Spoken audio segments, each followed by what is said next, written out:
La penitenciaría de San Joaquín, situada en los límites de Monterrey, era conocida como una de las más imponentes y peligrosas de México.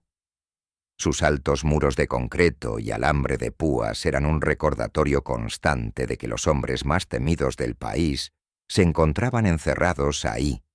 Entre ellos destacaba Maximiliano "el Lobo" Vargas, un asesino que se había ganado la fama de implacable dentro y fuera de prisión. Conocido por liderar una red de crimen organizado, Maximiliano era respetado y temido por igual, incluso por los guardias que lo vigilaban. Al frente de esta institución estaba la directora Diana Escobedo, una mujer de 45 años con una reputación impecable. Diana era conocida por su enfoque rígido, pero justo.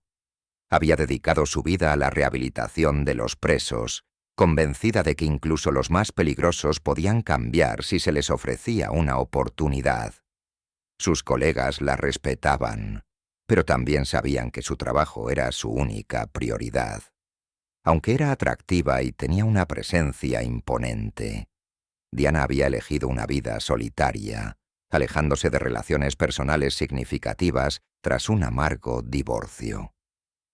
La relación entre Diana y Maximiliano comenzó de forma profesional.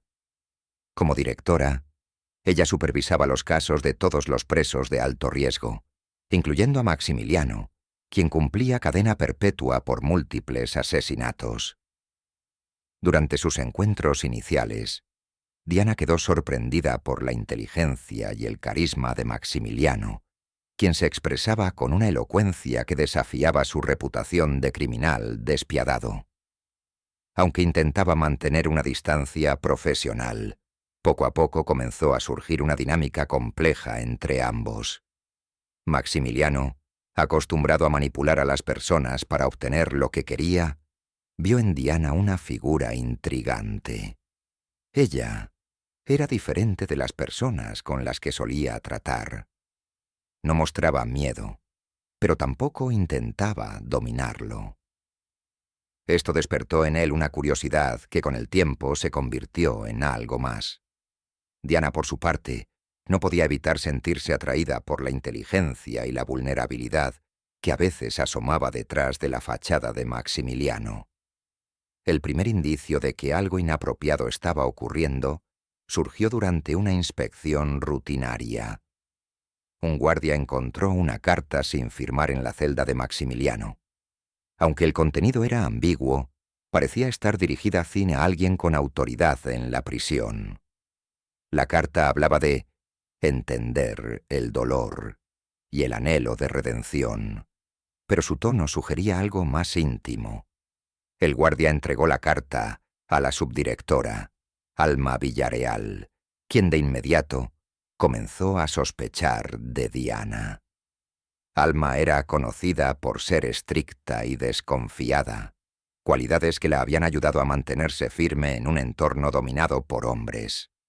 Aunque respetaba a Diana, siempre había sentido que su idealismo era una debilidad.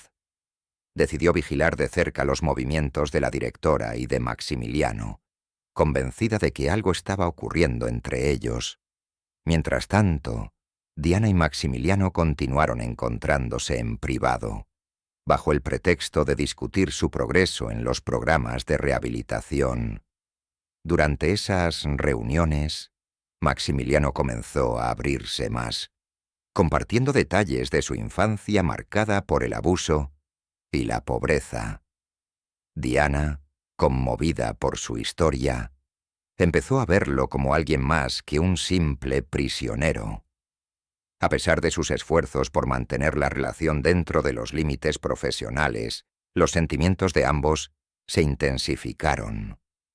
Una noche, durante un recorrido nocturno, Alma notó luces encendidas en la oficina de Diana.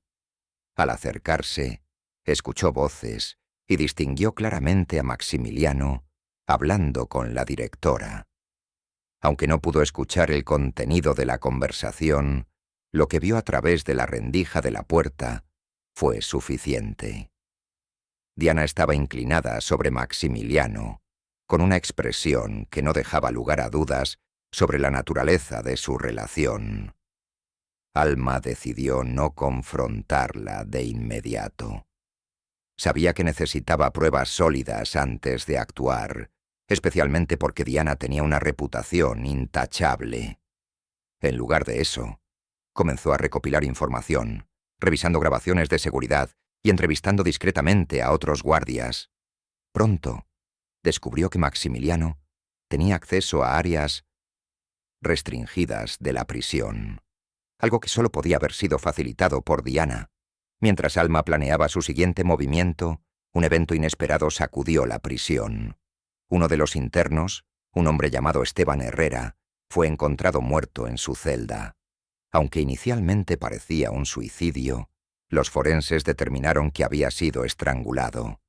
La investigación reveló que Esteban había estado involucrado en una disputa con Maximiliano semanas antes de su muerte, lo que lo convertía en el principal sospechoso.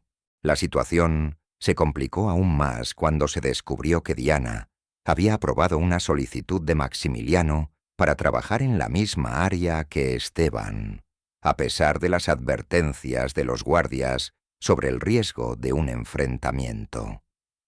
Esto no solo levantó sospechas sobre su imparcialidad, sino que también puso en duda su capacidad para dirigir la prisión de manera objetiva. El caso de Esteban llamó la atención de las autoridades estatales, quienes enviaron a un equipo de investigadores para supervisar la situación. Entre ellos estaba el detective Alejandro Rivas, un hombre meticuloso y persistente, conocido por su habilidad para desentrañar los casos más complejos. Alejandro no tardó en notar las tensiones entre Diana y Alma, y decidió centrar su atención en ellas. Cuando Alejandro entrevistó a Diana, encontró que su comportamiento era más defensivo de lo que esperaba de alguien en su posición. Aunque intentó justificar sus decisiones con argumentos racionales, había algo en su lenguaje corporal que le indicaba que estaba ocultando algo. Por otro lado, Alma no perdió la oportunidad de sugerir que Diana estaba demasiado involucrada con Maximiliano, insinuando que su relación podría haber influido en la muerte de Esteban.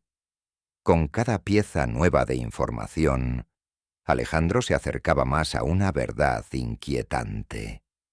La relación prohibida entre Diana y Maximiliano era solo la punta del iceberg. Había fuerzas más oscuras en juego dentro de los muros de San Joaquín. La muerte de Esteban Herrera se convirtió en un catalizador para desenterrar secretos enterrados en la penitenciaría de San Joaquín. El detective Alejandro Rivas, consciente de la complejidad del caso, decidió comenzar por reconstruir los movimientos de Maximiliano el Lobo Vargas en los días previos al asesinato. Sus sospechas se fortalecieron cuando descubrió que el acceso de Maximiliano al área donde Esteban había sido encontrado requería una autorización especial, algo que solo Diana Escobedo podía haber concedido. Mientras Alejandro profundizaba en los registros de la prisión, Alma Villarreal, la subdirectora, estaba llevando a cabo su propia investigación. Alma tenía claro que el vínculo entre Diana y Maximiliano no solo era inapropiado, sino potencialmente peligroso. Tras revisar días de grabaciones de las cámaras de seguridad, encontró algo que llamó su atención. Una breve interacción captada en los pasillos de la prisión, donde Diana entregaba discretamente un sobre a Maximiliano. Aunque el contenido del sobre era desconocido, la escena reforzó las sospechas de Alma sobre la naturaleza de su relación. Diana, por su parte, estaba lidiando con una tormenta interna. Aunque intentaba convencerse de que sus sentimientos por Maximiliano eran una simple debilidad humana, en el fondo sabía que había cruzado una línea que podría destruir su carrera.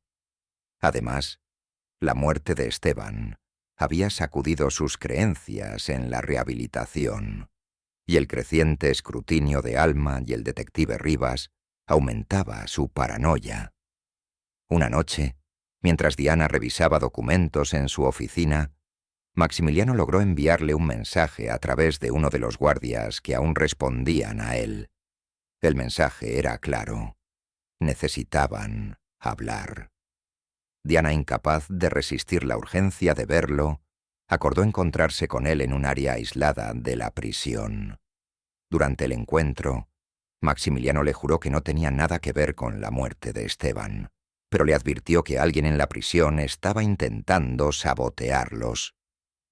«Alguien está jugando con nosotros, Diana», dijo Maximiliano, su tono frío pero persuasivo. «Si caigo yo, tú caes conmigo». Diana quedó perturbada por sus palabras, pero no podía ignorar que había cierto grado de verdad en ellas. Si bien había intentado protegerlo, ahora se daba cuenta de que estaba atrapada en una red de mentiras y poder que amenazaba con destruir todo lo que había construido. El detective Rivas, mientras tanto, recibió los resultados preliminares del análisis forense del cuerpo de Esteban. La causa de muerte era claramente homicidio por estrangulación, pero lo que realmente llamó su atención fue un detalle en las manos de la víctima. Bajo sus uñas había restos de piel y sangre, lo que indicaba que había intentado defenderse de su agresor. El ADN encontrado coincidía parcialmente con Maximiliano, lo que lo colocaba en el centro de la investigación. Sin embargo, Rivas sabía que este caso no era tan simple como parecía. Esteban había sido un informante encubierto de los guardias, y su muerte tenía implicaciones más amplias. Durante las entrevistas, varios internos insinuaron que Maximiliano no era el único con motivos para quererlo muerto. De hecho, Esteban había estado revelando información sobre una red de contrabando operada dentro de la prisión. Una red que involucraba tanto a prisioneros como a algunos miembros del personal. Rivas empezó a considerar una teoría más compleja. La muerte de Esteban no era solo una represalia personal, sino un acto calculado para silenciarlo antes de que pudiera exponer algo más grande. Y si esto era cierto, Maximiliano podría ser tanto un ejecutor como un peón en una conspiración mucho más amplia. Alma, tras descubrir las grabaciones de seguridad, no perdió tiempo en entregarlas al detective. Rivas revisó la escena del sobre y solicitó a su equipo que lo localizaran. Cuando finalmente lo encontraron, oculto en una de las celdas de Maximiliano, el contenido resultó ser explosivo. Cartas íntimas entre Diana y Maximiliano, donde ella le prometía protegerlo a toda costa y mencionaba ajustes que había hecho para facilitar su estadía en la prisión. Este hallazgo no solo confirmaba la relación, sino que también sugería un abuso de poder por parte de Diana. Con estas pruebas en mano, Rivas decidió confrontar a Diana. Durante el interrogatorio, ella negó inicialmente cualquier relación inapropiada, pero su fachada comenzó a desmoronarse cuando le mostraron las cartas. Finalmente, admitió haber tenido una relación emocional con Maximiliano, pero negó haber tenido algo que ver con la muerte de Esteban o cualquier actividad ilícita en la prisión. «Cometí un error al confiar en él, pero yo no maté a nadie», dijo Diana, con lágrimas en los ojos. Esteban era un problema para todos aquí, y no era Maximiliano quien más quería verlo muerto. Hay cosas que no saben, cosas que nadie se atreve a decir. Rivas tomó sus palabras con cautela. Diana parecía estar diciendo la verdad, pero también era evidente que estaba ocultando algo, tal vez para protegerse, o tal vez para proteger a Maximiliano. Decidió enfocar su atención en los registros financieros de la prisión y en las comunicaciones internas, buscando evidencia de la red de contrabando que Esteban había intentado exponer. Lo que descubrió fue aún más alarmante. Había transacciones inexplicables vinculadas a un contratista externo que proporcionaba suministros a la prisión. Estos pagos, aparentemente legítimos, eran en realidad una tapadera para mover grandes sumas de dinero que no estaban justificadas en los libros oficiales. Esto confirmó que había una operación criminal en marcha, pero aún no explicaba quién estaba detrás de ella. Mientras tanto, Maximiliano, al darse cuenta de que la presión sobre él aumentaba, comenzó a maniobrar desde dentro. Utilizando su red de contactos entre los internos, lanzó un mensaje claro. Cualquiera que hablara sobre la red de contrabando enfrentaría consecuencias. Esto creó un ambiente de paranoia en la prisión, dificultando aún más el trabajo de Rivas. Sin embargo, uno de los guardias, un hombre llamado Omar Castillo, se acercó al detective con información crucial. Omar confesó que había estado trabajando para Maximiliano, ayudándolo a mover mercancías dentro y fuera de la prisión, pero afirmó que nunca estuvo involucrado en la muerte de Esteban. Según Omar, había otra figura en la prisión que tenía tanto poder como Maximiliano, alguien que había estado manipulando todo desde las sombras, Alma Villarreal. El giro sorprendió a Rivas, pero encajaba con la evidencia. Alma tenía acceso a todos los registros, supervisaba a los guardias y había mostrado un interés personal en derrocar a Diana. Si ella era realmente la mente maestra detrás de la red de contrabando, entonces Esteban podría medio haber sido eliminado porque representaba una amenaza para sus operaciones. Decidido a llegar al fondo del caso, Rivas comenzó a vigilar a Alma más de cerca, esperando encontrar pruebas que la vincularan directamente con el crimen. La nueva línea de investigación sobre Alma Villarreal agregó una capa de complejidad al caso.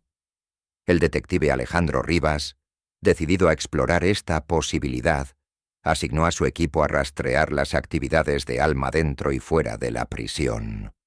Revisaron grabaciones de vigilancia, registros de llamadas y movimientos bancarios, buscando cualquier evidencia que conectaran a la subdirectora con la red de contrabando. Lo que encontraron no tardó en abrir nuevos caminos. En los registros financieros se detectaron transferencias frecuentes de pequeñas sumas que, al principio, parecían irrelevantes. Sin embargo, un análisis más profundo reveló un patrón. Las transferencias se realizaban a cuentas vinculadas a familiares de exguardias que habían trabajado bajo el mando de Alma y dejado la prisión de manera abrupta. Además, una llamada interceptada desde el teléfono fijo de Alma reveló una conversación tensa con un proveedor externo, donde mencionaba resolver el problema antes de que los superiores intervinieran. Alejandro sospechaba que Alma había estado utilizando su posición para encubrir operaciones ilícitas, pero aún quedaba la cuestión de Esteban Herrera. Si Alma estaba involucrada en el contrabando, ¿por qué Maximiliano había terminado siendo el principal sospechoso de su muerte? Y más importante, ¿cuál era exactamente el papel de Diana en esta intrincada red de secretos y mentiras? Mientras Alejandro y su equipo profundizaban en estas pistas, Alma empezó a notar la creciente atención sobre ella. En varias ocasiones, se dio cuenta de que los guardias que antes la saludaban con respeto, ahora parecían evitarla. También percibió que Alejandro la observaba con más intensidad durante sus rondas en la prisión. Sabía que el cerco se estaba cerrando y decidió adelantarse. En una jugada arriesgada, Alma pidió hablar con el detective en privado. Durante la reunión, intentó desviar la atención hacia Diana. «Es evidente que Diana está comprometida, detective», dijo con tono frío. Su relación con Maximiliano no solo es una violación de todas las reglas, sino que probablemente también esté detrás del caos que estamos viendo aquí. Rivas no mostró ninguna reacción ante sus palabras, pero notó cómo Alma parecía más interesada en desviar la investigación que en colaborar. «¿Y usted, subdirectora? ¿Qué sabe sobre la red de contrabando que operaba aquí?» Esteban era un informante, ¿verdad? ¿Alguna vez le mencionó algo a usted? Preguntó Alejandro con calma. El rostro de Alma se endureció. No tengo idea de lo que me está hablando. Mi único interés es proteger la integridad de esta institución, algo que Diana ha puesto en peligro. La tensión en la conversación era palpable. Alejandro sabía que Alma ocultaba algo, pero no podía presionarla demasiado sin pruebas concretas. Decidió dejarla ir, convencido de que su nerviosismo la llevaría a cometer un error. Mientras tanto, Diana estaba lidiando con sus propios demonios. Sabía que su relación con Maximiliano no solo había puesto en peligro su carrera, sino que también la había convertido en un blanco fácil para las acusaciones. En una reunión con Alejandro, intentó explicar su conexión con Maximiliano, confesando que había creído que podía rehabilitarlo. Pensé que podía ayudarlo a cambiar, dijo, con la voz quebrada. Pero me equivoqué. Permití que mis emociones me cegaran, y ahora no sé en quién confiar. Alejandro escuchó en silencio, observando cuidadosamente cada palabra y gesto. Aunque Diana parecía sincera, había un detalle que no podía ignorar. Los movimientos de Maximiliano dentro de la prisión sugerían que había recibido más que apoyo emocional de parte de la directora. ¿Sabía que Maximiliano tenía acceso a áreas restringidas? Preguntó, cruzando los brazos. Diana asintió, resignada. Sí, fui yo quien aprobó esos permisos. Me convenció de que necesitaba espacio para trabajar en los programas de rehabilitación que implementamos, pero nunca pensé que usaría eso para lo que sea que esté haciendo. Las declaraciones de Diana reforzaron la complejidad del caso. Por un lado, su relación con Maximiliano era innegablemente cuestionable, pero por otro, su participación en la red de contrabando y el asesinato de Esteban seguía siendo incierta. Mientras tanto, Maximiliano seguía moviendo los hilos desde dentro de su celda. Usando su red de contactos, logró enviar un mensaje a Alma, exigiéndole una reunión urgente.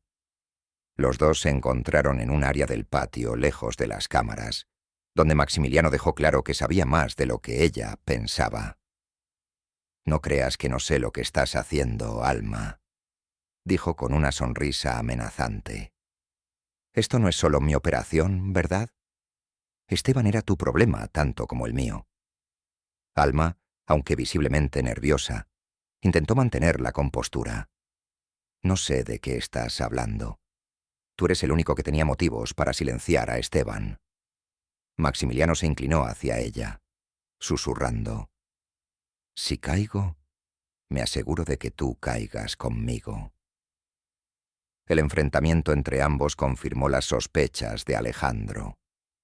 Aunque no pudo escuchar la conversación, su equipo capturó imágenes de la reunión en el patio, lo que era suficiente para justificar una vigilancia más estricta sobre Alma.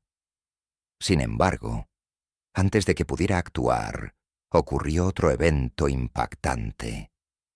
Uno de los guardias de confianza de Alma fue encontrado inconsciente en el almacén de la prisión, con un golpe en la cabeza y un mensaje escrito con pintura en la pared.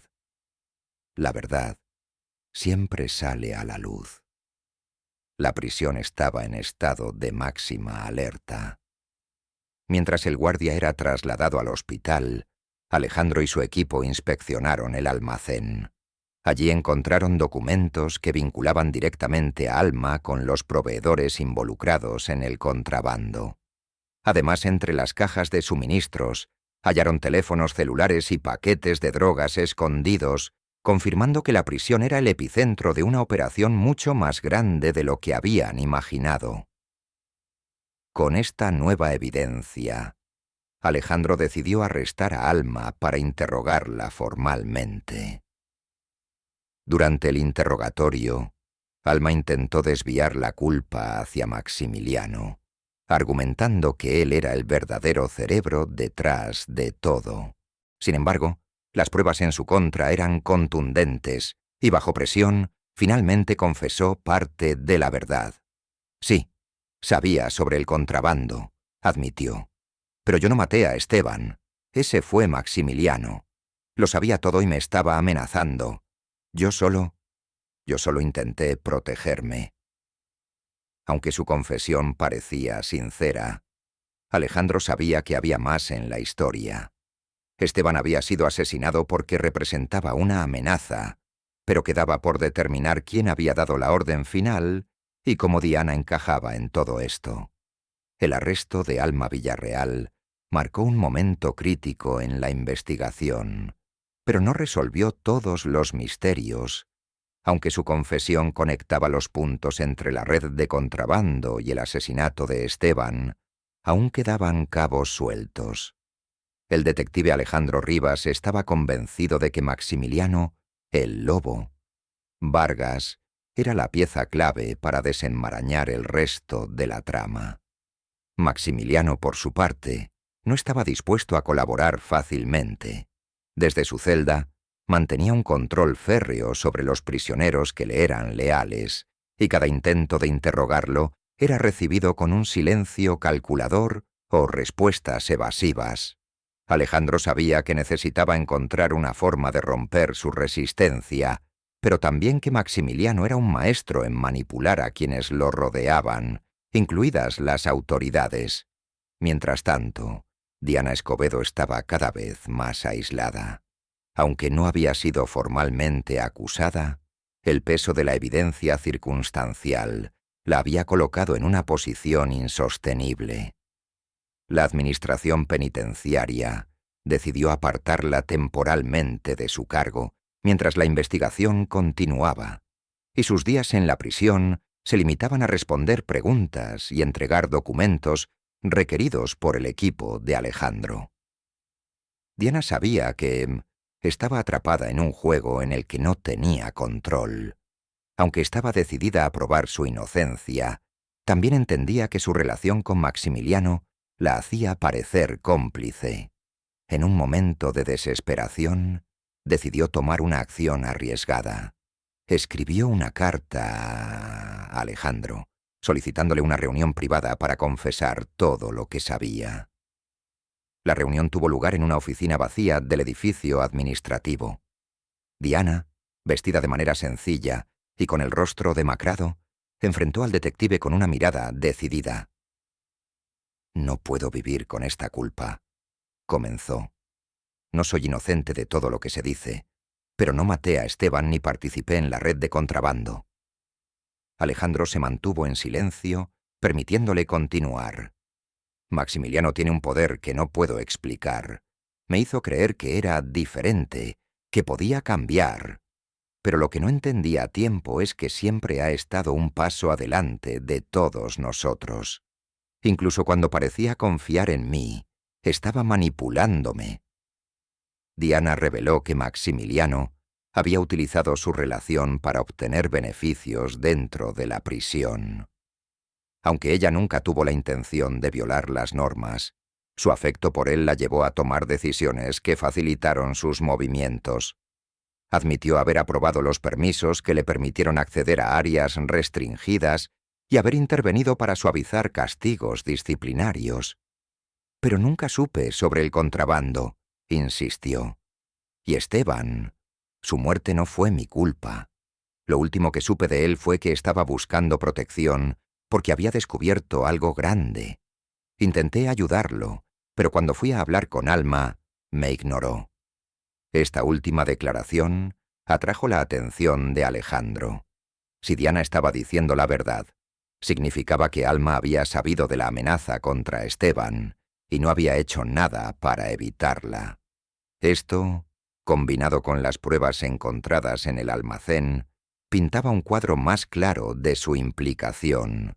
Sin embargo, Alejandro no podía ignorar que Diana aún era una figura clave en el caso. Decidió verificar su versión, entrevistando nuevamente a algunos prisioneros que habían trabajado de cerca con Maximiliano. Entre ellos estaba Raúl «el Chino» López, un interno que había sido parte de la operación de contrabando pero que recientemente había mostrado signos de querer cooperar. El chino, al principio reticente, finalmente habló después de recibir garantías de protección. «Mire, yo solo hacía lo que me decían», confesó. Todo esto estaba bien organizado. Alma manejaba las cuentas y Maximiliano se encargaba de que nadie hablara demasiado. Pero Esteban, él era diferente. No sabía cuándo quedarse callado. Según el chino, Esteban había comenzado a recopilar pruebas contra la red de contrabando, después de escuchar rumores de que parte de las ganancias estaban siendo utilizadas para financiar operaciones externas del cártel, al que Maximiliano aún estaba vinculado. Esto lo convirtió en un objetivo, no solo para Maximiliano, sino también para Alma, quien temía que su exposición arrastrara consigo a todos los implicados. La pieza final llegó cuando Alejandro logró acceder a los registros telefónicos de Maximiliano. Aunque las llamadas estaban restringidas, las conversaciones captadas revelaron un diálogo entre él y un contacto externo que actuaba como intermediario del cártel. En una de las llamadas, Maximiliano mencionó a Esteban como un problema que debía ser eliminado. Aunque no daba la orden directamente, el contexto era incriminador. Con esta nueva evidencia, Alejandro reunió a su equipo para organizar una estrategia final. Sabía que tanto Alma como Maximiliano eran responsables de la red de contrabando y que ambos habían contribuido al asesinato de Esteban, aunque por razones diferentes. Pero necesitaba una confesión que conectara todos los puntos, y para ello decidió usar sus propias tácticas de manipulación. Primero, Alejandro enfrentó a Alma con las pruebas telefónicas, insinuando que Maximiliano había comenzado a hablar para protegerse. Aunque era una mentira, surtió efecto.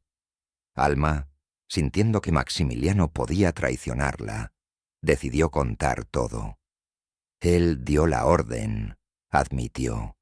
Fue Maximiliano quien decidió que Esteban debía morir. Pero sí, yo sabía lo que estaba pasando. Esteban tenía pruebas contra los dos, y no iba a dejar que destruyera todo lo que había construido. Con esta confesión, Alejandro preparó el escenario para el siguiente paso: enfrentar a Maximiliano con la declaración de Alma. Durante el interrogatorio, Maximiliano, siempre astuto, intentó minimizar su papel. «Ella tenía tanto que perder como yo», dijo, con una sonrisa calculada. «¿Por qué creen que soy el único culpable? Esto era un negocio, detective. Todos estábamos involucrados». Alejandro lo presionó más, revelando la confesión de Alma y las pruebas acumuladas. Finalmente, bajo la amenaza de enfrentar una sentencia adicional a su cadena perpetua, Maximiliano admitió haber autorizado la muerte de Esteban, pero argumentó que fue Alma quien organizó los detalles. «Ella es quien movió las piezas», dijo. «Yo solo di la idea. Si buscas a la verdadera mente detrás de esto, es ella». Aunque la confesión de Maximiliano no eximía su culpa, confirmaba lo que Alejandro había sospechado. Alma y Maximiliano eran igualmente responsables del asesinato, cada uno manipulando al otro para proteger sus propios intereses. Con las confesiones de Alma Villarreal y Maximiliano Vargas en mano, el detective Alejandro Rivas finalmente pudo reconstruir los eventos que llevaron al asesinato de Esteban Herrera. Aunque Alma y Maximiliano intentaron culparse mutuamente, las pruebas dejaban claro que ambos habían actuado en complicidad, motivados por la necesidad de protegerse de la exposición. Esteban había sido asesinado porque representaba una amenaza inminente para la red de contrabando que operaba dentro de la prisión. Después de descubrir pruebas del tráfico de drogas y dinero sucio, facilitado por Alma y Maximiliano, intentó negociar su seguridad con Alma. Pero ella, temerosa de que la información se filtrara, acudió a Maximiliano para buscar una solución.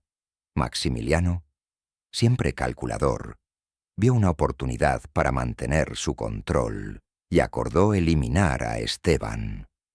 Alma facilitó el acceso a su celda y proporcionó el cuchillo que eventualmente sería usado para intimidarlo, aunque no directamente para matarlo. La noche del asesinato, Maximiliano envió a 2 de sus leales secuaces a confrontar a Esteban. El objetivo inicial era amedrentarlo y confiscar cualquier evidencia. Pero la situación escaló rápidamente cuando Esteban resistió. Durante el forcejeo, uno de los hombres de Maximiliano lo estranguló, dejando su cuerpo como si fuera un suicidio. Alma, al enterarse de lo ocurrido, ayudó a Maximiliano a encubrir el incidente, asegurándose de que los registros de seguridad fueran manipulados y ordenando el silencio del personal implicado. Con las piezas del rompecabezas en su lugar, Alejandro presentó el caso a las autoridades judiciales. Maximiliano, ya cumpliendo cadena perpetua, enfrentaría nuevos cargos por homicidio y conspiración, añadiendo 25 años a su sentencia. Alma, en cambio, fue arrestada y acusada de complicidad en el asesinato, abuso de poder y tráfico de drogas. Tras un juicio mediático, fue sentenciada a 40 años de prisión. Diana Escobedo, aunque no enfrentó cargos criminales, no salió ilesa. Su relación con Maximiliano, aunque emocionalmente manipulada, fue vista como una grave falta ética. Perdió su puesto como directora de la prisión y se retiró de la vida pública, incapaz de reconciliar su misión de rehabilitación con el escándalo que la envolvía. En la penitenciaría de San Joaquín, la red de contrabando fue desmantelada. Los internos involucrados fueron reubicados en diferentes cárceles, mientras que los guardias implicados enfrentaron juicios administrativos y penales. Aunque la prisión intentó recuperar su reputación, el caso dejó una mancha imborrable en su historia.